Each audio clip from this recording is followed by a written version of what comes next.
राम राज बैठे त्रयलोका, हर्षित भयो गयो सब शोका।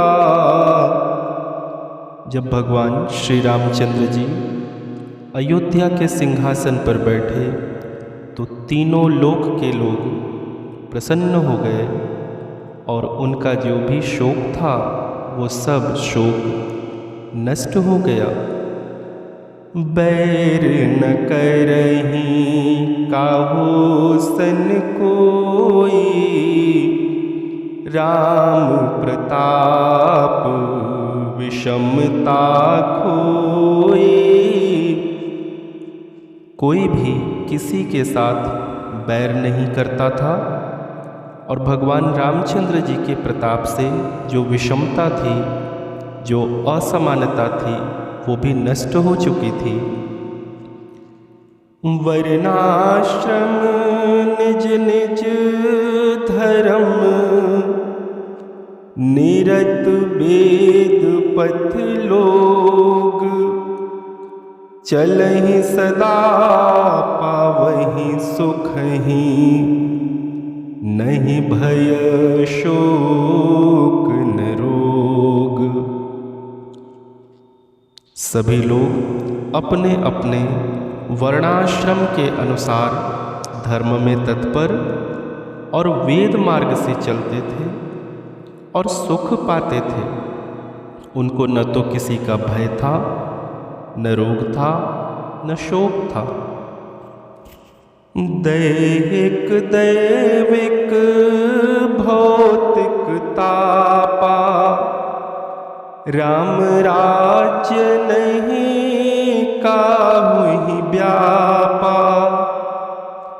श्री रामचंद्र जी के राज्य में किसी को भी दैहिक दैविक और भौतिक ताप परेशान नहीं करते थे, ये ताप होते ही नहीं थे। सब नर करहिं परस्पर प्रीति, चलहि स्वधर्म निरत श्रुति नीति। सभी लोग जितने भी नर थे, सभी लोग परस्पर प्रेम करते हुए वेद मार्ग की नीति में रत रहते थे। चारिहु चरण धर्म जग माही, पूरी रहा सपने हो अघनाही। धर्म के चारों चरण भरपूर विद्यमान थे और स्वप्न में भी लोग पाप नहीं करना चाहते थे। राम भगति रत सब नर नारी, सकल परम गति के अधिकारी। श्री रामचंद्र जी के भक्ति में सभी नर नारी रत थे, लगे हुए थे और इसी कारण से वे सभी के सभी अयोध्यावासी परम गति के अधिकारी थे। भगवान राम के राज्य में रहने वाले सभी लोग भगवान से इतना प्रेम करते थे कि सभी परम गति के अधिकारी थे। अल्प मृत्यु नहीं कवनिहु पीरा, सब सुंदर सब निरुज शरीरा। न तो किसी की अल्प मृत्यु होती थी और न किसी को कभी कुछ भी कष्ट होता था। सभी का शरीर स्वस्थ था। नहीं दरिद्र को दुखी न देना, नहीं को अबुध न लक्षण हीना। न तो कोई दरिद्र था, न कोई दुखी था, न कोई गरीब था, न कोई मूर्ख था और न कोई जो है अच्छे लक्षणों से विहीन था। सब निर्दम्भ धर्मरत पुनि, नर अरु नारी चतुर सब गुनी। सब निर्दम्भ पाखंड रहित थे, धार्मिक थे, सभी पुण्यवान थे, सभी स्त्री पुरुष चतुर और गुणवान थे। सब गुणज्ञ पंडित सब ज्ञानी, सब कृतज्ञ नहीं कपट सयानी। सभी मनुष्य गुणवान, पंडित, ज्ञानी और कृतज्ञ थे, किसी में भी कपटता चतुराई नहीं थी। राम राज्य कर सुख संपदा, बरनि न सकहीं फणीस शारदा। राम राज्य का सुख और संपत्ति भगवान श्री शेषनाग जी और सरस्वती जी भी वर्णन नहीं कर सकती हैं। सब उदार सब पर उपकारी, द्विज सेवक सब नर अरु नारी। सभी स्त्रियां और पुरुष उदार थे, परोपकारी थे और ब्राह्मणों के सेवक थे। एक नारी व्रत नर सब झारी, ते मन बच क्रम पति हितकारी। सभी पुरुष एक स्त्री व्रत वाले थे, मतलब एक ही विवाह करते थे और उनकी स्त्रियां मन, वचन और कर्म से पति की हितकारिणी थीं।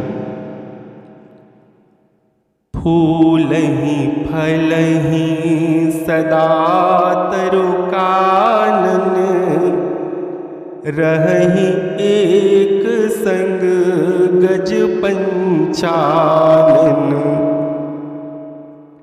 जंगलों में वृक्ष सदा फूलते थे, फल लगते थे, हाथी और सिंह एक साथ रहते थे। खग मृग सहज बयरो बिसराई, सबनि परस्पर प्रीति बढ़ाई। पक्षी और हिरन आदि पशुओं ने भी स्वभावजन्य बैर छोड़कर आपस में प्रेम बढ़ाया। कूजहि खग मृग नाना वृंदा, अभय चरहि बन करहि आनंदा। पक्षी सुंदर शब्द करते और मृग झुंड के झुंड निर्भय घूमते थे और आनंद करते थे। शीतल सुरभि पवन बह मंदा, गुंजत अलीले चलि मकरंदा। वायु शीतल मंद सुगंधित बहती थी और भौरे गूंजते हुए फलों के रस लेकर के उड़ जाते थे। लता विटप मांगे फल चोवहीं, मन भावती धेनु पयस्त्र वहीं। जो लताएं थीं, जो वृक्ष थे, वो मांगने पर फल दे देते थे और जो गायें थीं वो मनमाना दूध देती थीं। सस संपन्न सदा रह धर त्रेता भई कृत युग की करनी। पृथ्वी सदा सर्वदा अन्न से भरी रहती थी और त्रेता युग में सतयुग जैसा व्यवहार होने लगा था। प्रगटी गिरनम विविध मनिखानी, जगदात्मा भूप जग जानी। जगत के आत्मा श्री रामचंद्र जी को राजा जानकर पर्वतों ने तरह तरह की मणियों की खान प्रकट कर दी।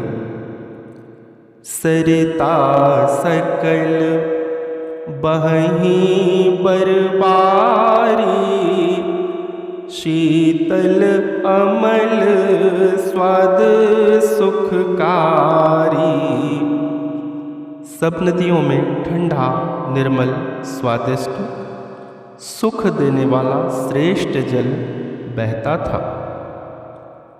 अब यदि हम राम राज्य के बारे में देखें तो हम ये पाते हैं कि भगवान श्री रामचंद्र जी के राज्य में प्रजा तो सुखी थी ही, किसी को कोई कष्ट नहीं था, किसी की अल्प मृत्यु नहीं होती थी, कोई दरिद्र नहीं था, कोई लक्षणहीन नहीं था, सभी गुणज्ञ थे, पंडित थे, ज्ञानी थे, सभी उदार थे और एक ही नारी के प्रति प्रेम था।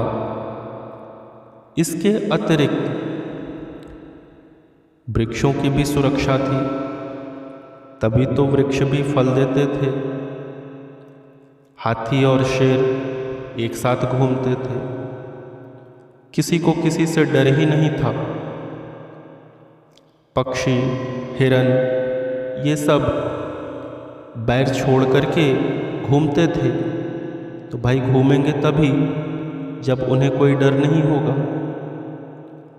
जो वृक्ष थे वो मांगने पर भी फल देते थे। गायों की भी सेवा थी तो गायें भी खूब दूध देती थी और पृथ्वी सदा अन्न से भरी रहती थी, यानी उत्तम खेती भी होती थी। जो नदियाँ थीं उनमें ठंडा जल, श्रेष्ठ जल, निर्मल जल बहता था, मतलब नदियाँ भी साफ सुथरी थी। तो भगवान राम की कृपा से सभी कुछ अच्छा था। आज भी लोग राम राज्य चाहते हैं, परंतु ऐसा तभी संभव होगा जब पुनः भगवान राम जैसा राजा हो जाए या भगवान स्वयं राजा बन जाए, तभी ऐसा संभव हो सकता है। प्रेम से बोलिए भगवान श्री रामचंद्र की जय।